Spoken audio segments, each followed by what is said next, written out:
Mutual trust bank বই ও বইমেলা, সহনিবেদক অয়ন প্রকাশন, সহনিবেদক শাওন হাট সেন্টার।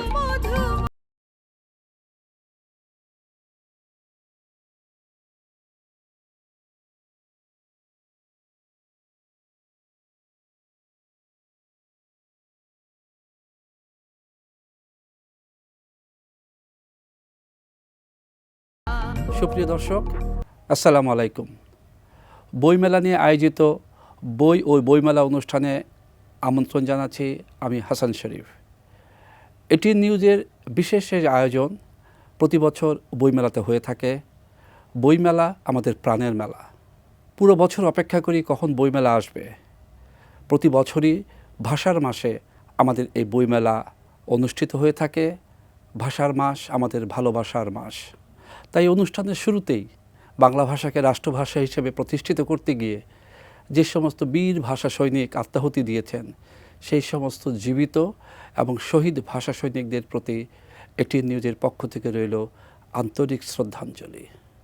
বইমেলা নিয়ে আমরা প্রতিদিন আয়োজন করছি আমাদের এই অনুষ্ঠান। প্রতিদিনই কোনো না কোনো অতিথি এসে আমাদের সাথে আড্ডা দিচ্ছেন, গল্প করছেন, আলোচনা করছেন বইমেলার সামগ্রিক বিষয় নিয়ে, সাহিত্যের সামগ্রিক বিষয় নিয়ে। সেই ধারাবাহিকতায় আমাদের আজকের অতিথি খ্যাতিমান কবি মনিরুজ্জামান বাদল। আমরা আজকে কথা বলবো তার সাথে। মনিরুজ্জামান ভাই, আমাদের এটি নিউজ স্টুডিওতে আপনাকে স্বাগত। ধন্যবাদ আমাকে আমন্ত্রণ জানানোর জন্য। এই ফেব্রুয়ারি মাস, ভাষার মাস। ফেব্রুয়ারি মাস আসলেই মনটা কেমন জানি মানে একটা পুত পবিত্র ভাব, একই সাথে মনের ভিতরে আবার একটা দান্দিক বিদ্রোহ ভাবটাও কাজ করে। আবহাওয়াটা ভিন্ন। তো আমি অত্যন্ত সৌভাগ্যবান বলবো যে এটিএন নিউজের যে এই যে একটা প্রোগ্রাম, একটা উদ্ভাবনী প্রোগ্রাম আপনারা শুরু করেছেন, এই জন্য আমি আপনাদেরকে আন্তরিকভাবে অভিবাদনও জানাচ্ছি। ভাই, প্রথমেই শুরু করব। আপনি একজন সরকারি কর্মকর্তা, উচ্চপদস্থ সরকারি কর্মকর্তা। শত ব্যস্ততার মধ্যেও আপনি লেখালেখি করছেন। আগে হয়তো ছোটোবেলা থেকে লেখালেখি করতেন, তখন ছাত্র ছিলেন, কলেজে পড়তেন, বিশ্ববিদ্যালয়ে পড়তেন, কিংবা হয়তো চাকরি জীবনেও লিখেছেন, তখন হয়তো মধ্যম পর্যায়ে ছিলেন কিংবা শুরুতে ছিলেন। এখন তো আপনি একজন উচ্চপদস্থ সরকারি কর্মকর্তা। এই যে লেখালেখির যে আপনার যে আগ্রহটা, উচ্চপদস্থ সরকারি কর্মকর্তা হওয়া সত্ত্বেও থেমে নেই, এর নেপথ্যে কী কাজ করছে? আসলে আমি প্রথমেই বলবো যে আমি সরকারি কর্মচারী। সরকারি কর্মচারী হিসেবে আমার উপরে অর্পিত দায়িত্ব পালন করা হচ্ছে প্রথম কাজ। তারপরেও আমি লেখালেখি করি, বিশেষ করে কবিতা লিখি, এটা আমার প্রাণের টানে। আমি কাজের ফাঁকে একান্ত নিজস্ব কিছু সময় বের করি, সেটা 1 ঘন্টা হোক বা আধা ঘন্টা হোক। সেই সময়টা আসলে তখন আমি একান্তভাবে আমি আমার নিজের সাথেই কথা বলি, এবং এখান থেকেই আমি শব্দ নিয়ে, বাক্য নিয়ে এবং চিন্তা নিয়ে, ভালোবাসা নিয়ে, দেশ নিয়ে গভীরভাবে চিন্তা করি, এবং সেটারই প্রতিফলন। আপনারা ঠিকই বলেছেন যে লেখাটা আপনার ছাত্র জীবনেও লিখতাম, কিন্তু সেগুলো এমনি আমি একটু প্রচার বিমুখ মানুষ। আমি নিজে নিজে একান্ত নিভৃতে করি। আর 2021 সালের বইমেলায় আমার প্রথম কাব্যগ্রন্থ 71 একটি মহাকাব্য, এটা প্রকাশিত হয় একই অয়ন প্রকাশনা থেকে। একই সাথে করোনাকালে যে মানুষের জীবনের অসহায়ত্ব এবং প্রকৃতির প্রতি ভালোবাসার যে প্রয়োজন, যে তাগিদ, সেটাতে নির্ভর করে আমি ঘাসফুলের গয়না, এই দুটো কাব্যগ্রন্থ একসাথেই বের হয়। এর গত বছর বইমেলায়, আপনারা জানি যে বইমেলাটা মার্চ মাসে অনুষ্ঠিত হয়েছে, তো সেখানে আমার 3টি কাব্যগ্রন্থ একসাথে প্রকাশিত হয়েছে। একটা লোহার শিকল, আর একটা জ্যোৎস্নায় বৃষ্টি, আর একটা জীবনের বিভূষা। আর গত বছরের বই মেলায় আমাকে যখন আপনার সাংবাদিক এরা যখন আমাকে বললেন যে আপনি এরপরে কি কোনো আগামী বছর কি নিয়ে আসবেন, আমি তখন বলেছিলাম যে আমি একটা প্রবন্ধ। তো সরকারি কর্মচারী আপনার প্রবন্ধ লেখাটা বেশ কঠিন, যার কারণে আমি প্রবন্ধই লিখলাম, কিন্তু প্রবন্ধটা মনময় প্রবন্ধ। এখানে আপনার ব্যক্তির আবেগ এবং ভালোবাসা এই জিনিসটার প্রকাশটাই বেশি। তো সেই বইটার নাম মুক্তির সংগ্রাম নিরন্তর। এটা উৎসর্গ করেছি আমাদের স্বাধীনতার স্থপতি জাতির পিতা বঙ্গবন্ধু শেখ মুজিবুর রহমানকে। এই বইটা বোধহয় সম্প্রতি হ্যাঁ, আপনি এটা just মরক উন্মোচন এই করেছেন। গত আমি সেই অনুষ্ঠানে ছিলাম। হ্যাঁ, আপনিও ছিলেন অনুষ্ঠানে। আমাদের মাননীয় পরিবেশ বন জলবায়ু পরিবর্তন মন্ত্রণালয়ের মাননীয় মন্ত্রী জনাব শাহাবুদ্দিন আহমেদ এমপি উনি ছিলেন। তো এই বইটার এই প্রবন্ধ, এটি যে মুক্তির সংগ্রাম নিরন্তর, সেটার এখানে এক কথায় আমি শেষ করি, তারপরে আপনার অন্য প্রসঙ্গে আলাপ করব। সেটা হলো যে বাঙালির মুক্তি সংগ্রামের সবচেয়ে উঁচু মাইল ফলক হলো মুক্তিযুদ্ধ, ৭১-এর মুক্তিযুদ্ধ। এবং ৭১-এর মুক্তিযুদ্ধের চেতনা এবং বঙ্গবন্ধুর চেতনা, এটা হলো বাঙালির বাতিঘর। আমার যত সংকট আসুক, যত সমস্যা আসুক, রাষ্ট্রীয় পর্যায়ে আসুক, আঞ্চলিক পর্যায়ে আসুক, আমার কিন্তু ওই বাতিঘর আমাকে পথ দেখাবে। এই যে চেতনাটা, এটাই মূলত এই প্রবন্ধের, আপনার এখানে 40টা ছোট ছোট প্রবন্ধ ইয়েতে আছে। সেখানে ভাষার সাথে মুক্তির সম্পর্ক, সংস্কৃতির সাথে মুক্তির সম্পর্ক, শিক্ষার সাথে, সাহিত্যের সাথে, প্রকৃতির সাথে, জীবনের সাথে, আধুনিক আপনার প্রযুক্তির সাথে, পুরো পৃথিবীর সাথে, ভার্চুয়াল জগতের সাথে, পুরো পৃথিবীর সাথে আছে। কিন্তু আমার ওই একটাই মূল প্রতিপাদ্য, যেটা যে ওই বাতিঘরের চেতনাকে যেন আমি কখনোই ওইখান থেকে যেন বিচ্যুত না হই, এটুকুই। আপনি একটা কথা বলেছেন যে আপনি মনের সাথে একান্তে কথা বলেন। চমৎকার একটা শব্দ, চমৎকার একটা বাক্য বলেছেন। এই যে মনের সাথে কথা বলেন, একাকী কথা বলেন, এর পিছনে তো কারো না কারো উৎসাহ লাগে। তা আপনি তো যখন থেকে এই মনের সাথে কথা বলতে শুরু করলেন, কিভাবে উৎসাহ পেলেন এবং কিভাবে বেড়ে উঠলেন একটু বলবেন। এইখানে আসলে আপনিও একটা চমৎকার বিষয়ে অবতারণা করেছেন, যে একটা মানুষকে আমরা কিভাবে দেখি। একটা মানুষকে যদি আমি দেখতে চাই, তাহলে তার বেড়ে ওঠাটাকে দেখতে হবে। তা আমার বেড়ে ওঠাটা আমার মানে একদম গ্রামের সহজ সরল একজন বালক। আমি রাখাল বালক, কৃষিকাজও করেছি। আমি কৃষিকাজ দিয়েই শুধু করেছি না, 12 বছর বয়স থেকেই পূর্ণাঙ্গভাবেই কৃষিকাজ করেছি, পাশাপাশি লেখাপড়া করেছি।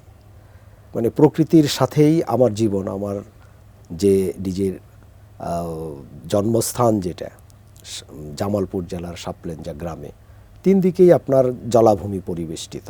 হ্যাঁ, জামালপুরে আমি গিয়েছি। তো এই যে প্রকৃতির সাথে বেড়ে ওঠায়, মানে তখন ধরেন যখন মাঠে গিয়ে বন্ধুদের সাথে খেলা করতাম বা মিশতাম, যখন কাজ করতাম, তখনই মনে মনে আপনার এই প্রকৃতির সাথেই আসলে তখন কথা বলা। তো সেই থেকেই আসা। আর আমার মা তখন ধরেন, আমাদের ওই সময়ে সারা বাংলাদেশে শিক্ষার হার তো কম, খুব কম, এবং জামালপুরে তখন সম্ভবত আপনার 5-6% বেশি ছিল না তখন শিক্ষার হারটা। তারপরও আমার মা 5ম শ্রেণী পর্যন্ত পড়াশোনা করেছেন, অত্যন্ত মেধাবী। এখনও তার সমস্ত কিছু সে মুখস্থ। আগের কালে যারা মায়েরা ছিলেন তারা বোধহয় এমনই ছিলেন। হ্যাঁ, আপনি একদম খাঁটি কথা বলেছেন। যে তো আমার মায়ের হাত দিয়েই ধরেন আমি বর্ণমালা শিখেছি। স্লেট পেন্সিল দিয়ে আমরা তখন লিখতাম, হাত ঘুরিয়ে ঘুরিয়ে আমরা সেই আদর্শলিপি, ধারাপাত। হ্যাঁ, তারপরে আপনার মদন মোহন তর্কালঙ্কারের আপনার শিশু শিক্ষা দিয়ে শুরু। তখন আমরা পড়তাম তখন সবুজ সাথী, সবুজ টেক্সটের সাথী, আমরাও বইটা ছিল, পড়েছি। সবুজ সাথী ছিল। আমার স্কুলটার নামটাও ছিল সবুজ স্কুল নামে, যদিও এটা আপনার আনুষ্ঠানিক নাম না, কিন্তু অনানুষ্ঠানিকভাবে সবাই ওটাকে সবুজ স্কুল বলতো। তো প্রাথমিক শিক্ষাটাও আপনার ওই সবুজ স্কুলেই হয়েছে। তো এই সময়ে আমি যে আর মানে বন্ধুদের সাথে আমার আবার একটা জিনিস যেটা মানে বন্ধুত্বের স্তরটা যেটা আমার এখন পর্যন্ত যেটা আমি বলি যে বয়সের কোনো সীমা নাই আমার মানে বন্ধুত্বের ক্ষেত্রে। আমি আমার জন্মস্থান এলাকাতে, ভাটারা এলাকাতে অবকাশ পাবলিক লাইব্রেরি উৎকর্ষ কেন্দ্র নামে একটা লাইব্রেরি আমি প্রতিষ্ঠা করেছি, পাঠাগার। এটা 10 বছর পার হয়েছে, 11 বছর চলছে আর কি। সদস্য সংখ্যা আপনার প্রায় 1200-র মতো, একদম আপনার যারা নিয়মিত করে সেই সংখ্যাও প্রায় 400-500 সদস্য আছে। এবং ওই যে বই মেলায় আমি প্রতি বছরই আমি আমার এই লাইব্রেরির জন্য বই কিনি। এই কিনাটা আবার একটা আনন্দের মধ্যে কাটে। এইভাবেই ইয়েটা যে আমি বন্ধুদের কাছে বলি যে আমার পাঠাগারের জন্য তোমরা কে কি বই দিবা। তো কেউ বই কিনে দেয়, সেটা আবার কেউ বলে যে ঠিক আছে তুমি কিনে নাও তুমি। তা আমি আমার পরিবারের সদস্য যারা আমার ওই ছেলে মেয়ে তাদেরকে সাথে নিয়ে যাই, নিয়ে বই নিয়ে যেটা আমার একটা বড় আনন্দের বিষয় আর কি। লাইব্রেরিটা প্রতিষ্ঠাও করেছি আমি 21শে ফেব্রুয়ারি। আপনার কথাগুলো শুনে ভালো লাগছিল, তার কারণ আপনার বেড়ে ওঠা একেবারে প্রকৃতির সাথে বেড়ে ওঠা, এবং এভাবে প্রকৃতির সাথে যারা বেড়ে ওঠে তারা যে নিজের সাথে নিজে কিছুক্ষণ কথা বলবে এটাই স্বাভাবিক। আমরা একটু অন্য প্রসঙ্গে যাব, সেটা হচ্ছে বইমেলা শুরু হয়েছে এবং যেহেতু আপনি সাহিত্যের প্রতি আসক্ত, সাহিত্য ভালোবাসেন, লিখতে ভালোবাসেন, বইমেলাতেও তো যান প্রতিদিন, তাই তো? প্রতিদিন না গেলেও জানতো। আমাদের প্রতিদিন যাওয়া হয় না, যেহেতু সরকারি কর্মচারী হিসেবে আমার প্রথম দায়িত্ব। তো তারপরেও আমরা মানে অল্প সময় গিয়ে আসলে আবার মন ভরে না। বইমেলায় আমি যেভাবে যাই মানে অন্তত 8-10 দিন পুরো মেলাটা ঘুরি। কোনো দিন আমার ছেলেকে নিয়ে বা মেয়েকে নিয়ে বা মেয়েদেরকে নিয়ে বা আমার স্ত্রীকে নিয়ে সাথে যাই। আমার অফিসের যে সহকর্মী আছে, জুনিয়র সহকর্মী, তাদেরকে নিয়েও যাই। গিয়ে আমি বইগুলো পছন্দ করি বিভিন্ন প্রকাশনার থেকে। তারপরে আমি ধরেন 1 দিন বা 2 দিন তখন এই বইগুলো কিনে নিয়ে যাই আর কি। আমার নিজের জন্য প্রতি বছরই আমার নিজের জন্য, যেমন আমি আসলে আমাকে যদি এভাবে বলতে বলেন যে আমি লেখক বা কবি, এর চাইতেও আমার বড় একটা শখ হলো বই পড়া। আপনার কাছে কি মনে হয়, আমরা তো এই যে বইমেলাটা করছি এটা ঢাকা কেন্দ্রিক বইমেলা, মূলত পুরো দেশ থেকে তো সবাই এসে সেই বইমেলাতে যোগ দিবে, বসবে, দেখবে, বই কিনবে, সুযোগ কম, কারণ আসলে থাকারও একটা চিন্তার ব্যাপার আছে। তো এই বইমেলাটাকে যদি আমরা বিকেন্দ্রীকরণ করে ফেলতে পারি, যদিও সরকারের একটা নির্দেশ আছে, যেরকম সম্প্রতি চিটাগাং বইমেলা শুরু হয়েছে অমর একুশ উপলক্ষে, কিন্তু এই বইমেলাটা আমরা যদি পুরো বাংলাদেশব্যাপী করতে পারি তাহলে কি আপনার মনে হয় না লেখকের পরিচিতি বাড়বে, পাঠকের সংখ্যা বাড়বে? হ্যাঁ, অবশ্যই। এটা তো আপনার মানে আমাদের করতেই হবে, কারণ হলো যে আমরা কিন্তু করছি না। না, আমরা করছি না সেটারই না। আমি যেমন ধরেন আমাদের 5 ফেব্রুয়ারি কিন্তু গণগ্রন্থাগার দিবস আপনার পালিত হয়, এবং গণগ্রন্থাগারের উদ্যোগে কিন্তু আপনার জেলায় জেলায় কিন্তু বইমেলা দিতে হচ্ছে। তবে অমর একুশে উপলক্ষে বইমেলা যেটা, এটার যে আবেদনটা, এটা কিন্তু এই আবেদনটা ভিন্ন। এই আবেদনটা আপনার মানে সব জায়গায় ছড়িয়ে দেওয়া উচিত, যে একই আবহে যেন সব হয়, কারণ এখন এটা সম্ভব। আমি মনে করি যে খুবই একটা যুগ উপযোগী ভাবনা এবং প্রয়োজন। আমরা যে বইমেলাটা করছি, গত বছর আমার জানা মতে প্রায় 4,500-এর মতো বই বের হয়েছে। এবারও হয়তো 5,000-এর মতো বই বের হবে, কম কিংবা বেশি। কিন্তু ফেব্রুয়ারি মাস চলে যাওয়ার পরে বাকি 11 মাস 500 বইও হয়তো বের হবে না। তাহলে আমরা লেখক কীভাবে তৈরি করব? লেখকের সৃষ্টি কিভাবে হবে, পাঠকের সংখ্যাই বা কীভাবে বাড়বে, এই প্রসঙ্গে আপনি আপনার একটা মতামত চাইব। এখন আমরা বাংলাদেশ উন্নত রাষ্ট্র হিসেবে উন্নয়নশীল রাষ্ট্র হিসেবে তো আমরা ধরেন মানে এখন যেটাকে আমরা বলি স্বীকৃতি বা ইংরেজিতে গ্র্যাজুয়েশনের জি। অপেক্ষায় আছি আমরা। 2026-এ আমরা আশা করছি সেটা পেয়ে যাব। 2041-এ আমরা মানে উন্নত রাষ্ট্র বা যেটা আমরা বলি যে বঙ্গবন্ধুর সোনার বাংলা, সেই রাষ্ট্র গঠন, এটার মূল হাতিয়ার কিন্তু আপনার এখন জ্ঞান। ও সরকার যে অন্যান্য সেবাগুলো দিচ্ছে, খাদ্য, বস্ত্র, অন্ন, বাসস্থান, চিকিৎসা, 5টা মৌলিক অধিকার সেটার ইয়েতে আছে। শিক্ষাকে আপনার এটার সাথে একদম অঙ্গাঙ্গিভাবে রাখতে হবে, প্রতিদিনের আচার হিসেবে রাখতে হবে। এই যে বইমেলাকে আমরা অনেক সময় দেখি, যেহেতু আমাদের কিন্তু দেশে বিনোদনের জায়গার খুব স্বল্পতা আছে, বিশেষ করে ঢাকা শহরে। তো ভালোবাসা দিবসে হোক, 21শে ফেব্রুয়ারিতে হোক, কিংবা পহেলা ফাল্গুনে হোক, দেখা যাচ্ছে বইমেলাতে উপচে পড়া ভিড়। বই কেনুক আর না কেনুক, কিন্তু ভিড়টা অনেক বড় ধরনের ভিড় হয়, কিংবা বিনোদনের একটা জায়গা হিসাবে বইমেলাকে বেছে নেওয়া হয়। আমি কিভাবে দেখব এটাকে?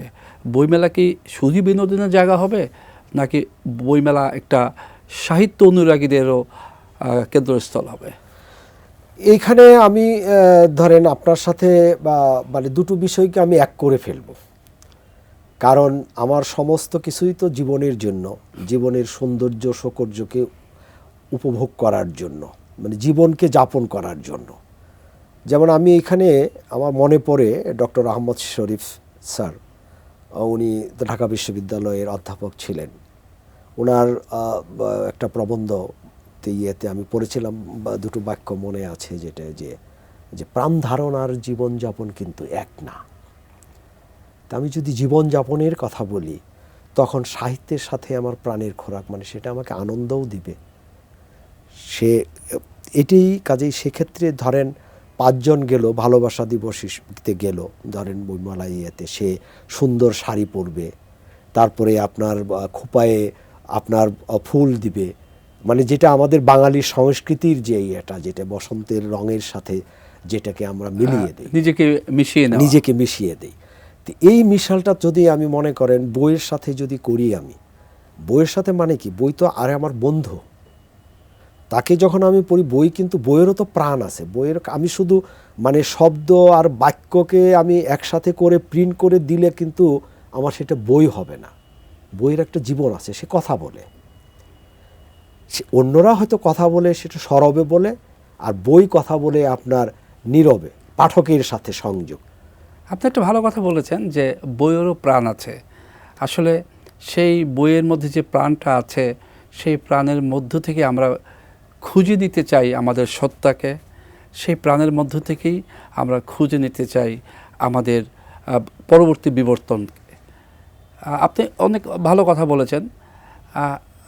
যেহেতু আপনি কবিতা লেখেন, মূলত আপনি বলেছেন প্রবন্ধ যদিও লিখে থাকেন, কিন্তু আপনার লেখার মূল উপজীব্য হচ্ছে কবিতা।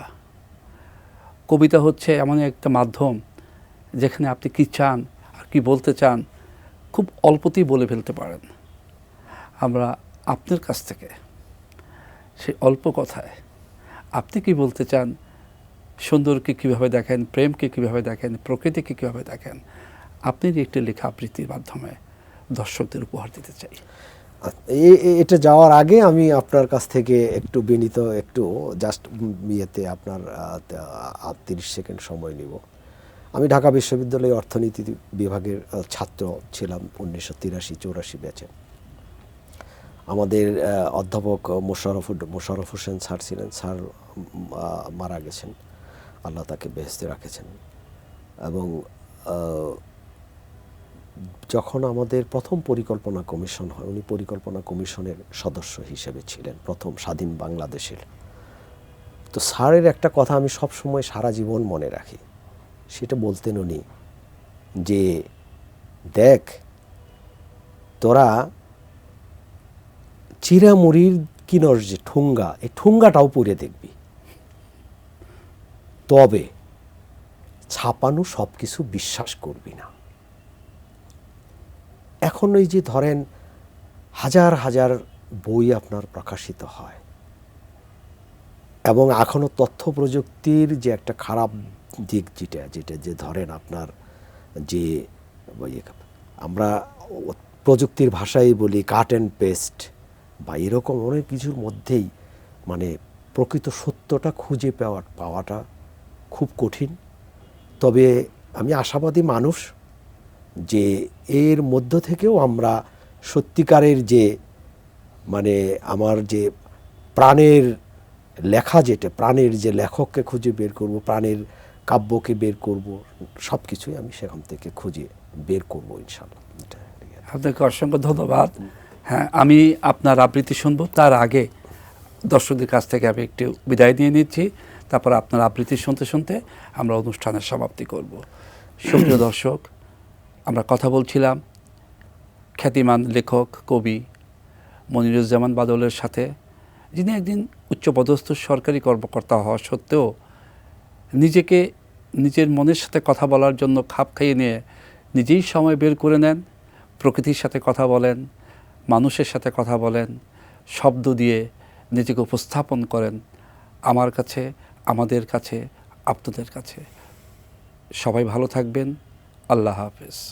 আমার ৭১ একটি মহাকাব্য এই গ্রন্থে সাহসী বর্ণমালা, এই কবিতাটি আমি পাঠ করব। সাহসী বর্ণমালা আমার হৃদয়ের উচ্চারণ, মায়ের সাথে নারীর সংযোগ, অক্ষরে অক্ষরে, শব্দে শব্দে, বর্ণে বর্ণে, কণায় কণায় বিদ্যুৎ ঝলক। শাসকের ফরমানে কামানে বন্দুক, অবরুদ্ধ করে মায়ের আবেগ, ভালোবাসার ভিসুবিয়াস তাই প্রচণ্ড বিস্ফোরণে বিদ্রোহের আগুন জ্বালে। শহরপুরে বসতিপুরে, পুরে গ্রাম গঞ্জ হাট বাজার, বুকেরই ফুটা ফুটা রক্ত জমিয়ে জমিয়ে শিমুল ফুল আলপনা আঁকে বাংলার সারা প্রান্তর। আকাশ থেকে অক্ষরের বৃষ্টিতে নেমে আসে বহু বর্ণ, বহু ধর্ম, বিচিত্র সংস্কৃতি স্রোত, সমস্ত নদ নদী ছাপিয়ে মিশে যায় ৭ সমুদ্র, দেশ মহাদেশ, শতকোটি মায়ের আবেগে ভাষা, স্বাধীন সার্বভৌম নিজস্ব বর্ণমালা। মোদের গর্ব, মোদের আশা, আমরি বাংলা ভাষা।